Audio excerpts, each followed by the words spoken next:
മണിപ്പൂർ വിഷയവുമായി ബന്ധപ്പെട്ട ഉന്നതതല യോഗം വിളിച്ചിരിക്കുകയാണ് കേന്ദ്ര ആഭ്യന്തരമന്ത്രി അമിത്ഷാ. ഉന്നത ഉദ്യോഗസ്ഥരുടെ യോഗം ഉച്ചയ്ക്ക് 12-നാണ് ഡൽഹിയിൽ ചേരുന്നത്. ഒരാഴ്ചക്കിടെ ഉണ്ടായ അക്രമങ്ങളുടെ പശ്ചാത്തലത്തിലാണ് ഈ യോഗം.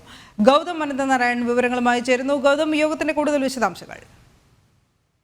കഴിഞ്ഞ ഒരാഴ്ചയായി മണിപ്പൂരിൽ നടന്നുകൊണ്ടിരിക്കുന്ന സംഘർഷങ്ങൾ എങ്ങനെ പൂർണ്ണമായി അടിച്ചമർത്താമെന്നത് സംബന്ധിച്ച് വിലയിരുത്തുന്നതിന് വേണ്ടിയാണ് ഇന്നിപ്പോൾ ഉച്ചയ്ക്ക് 12 മണിക്ക് ആഭ്യന്തര മന്ത്രാലയത്തിൽ നോർത്ത് ബ്ലോക്കിൽ ഇത്തരത്തിലൊരു ഉന്നതതല യോഗം കേന്ദ്ര ആഭ്യന്തരമന്ത്രി അമിത്ഷാ തന്നെ വിളിച്ചു ചേർത്തിരിക്കുന്നത്. ഒരാഴ്ചക്കിടെ വ്യാപകമായ അക്രമം മണിപ്പൂരിന്റെ പല ഭാഗങ്ങളിലും റിപ്പോർട്ട് ചെയ്യുന്നുണ്ട്. ഇന്നലെ മുഖ്യമന്ത്രി എൻ ബൈരൻ സിംഗിന്റെ വസതിക്ക് നേരെ വരെ ഈ അക്രമികൾ കല്ലെറിയുന്ന ഒരു സാഹചര്യമുണ്ടായി.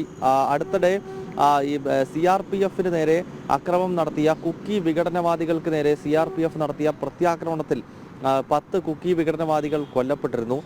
അതിനെ തുടർന്ന് പിന്നീട് മെയ്തി വിഭാഗക്കാർ താമസിക്കുന്ന സ്ഥലത്തേക്ക് കുക്കികൾ ആക്രമിക്കുകയും അവിടുന്ന് 3 സ്ത്രീകളെയും 3 കൊച്ചുകുട്ടികളെയും തട്ടിക്കൊണ്ടു പോവുകയും പിന്നീട് മറ്റൊരു സ്ഥലത്ത് ഈ 6 പേരെയും കൊലപ്പെടുത്തിയ സംഭവമുണ്ടായി. ഇതിനെയൊക്കെ തുടർന്നാണ് മണിപ്പൂരിൽ ഒരു വലിയ ഇടവേളയ്ക്ക് ശേഷം ഏതാണ്ട് 1.5 വർഷങ്ങൾക്ക് ശേഷം വീണ്ടും അക്രമ സംഭവങ്ങൾ റിപ്പോർട്ട് ചെയ്തത്. ഈ ഒരു സാഹചര്യത്തിൽ എത്രയും പെട്ടെന്ന് ഈ അക്രമികളെ നിലയ്ക്ക് നിർത്തുക എന്നത് തന്നെയാണ് കേന്ദ്ര സർക്കാരിന്റെ ലക്ഷ്യം. ഈ ഒരു സാഹചര്യത്തിൽ 20 കമ്പനി അർദ്ധസൈനിക വിഭാഗത്തെ കഴിഞ്ഞ ദിവസം കൂടുതലായി മണിപ്പൂരിന്റെ വിവിധ ഭാഗങ്ങളിലേക്ക് വിന്യസിച്ചിരുന്നു.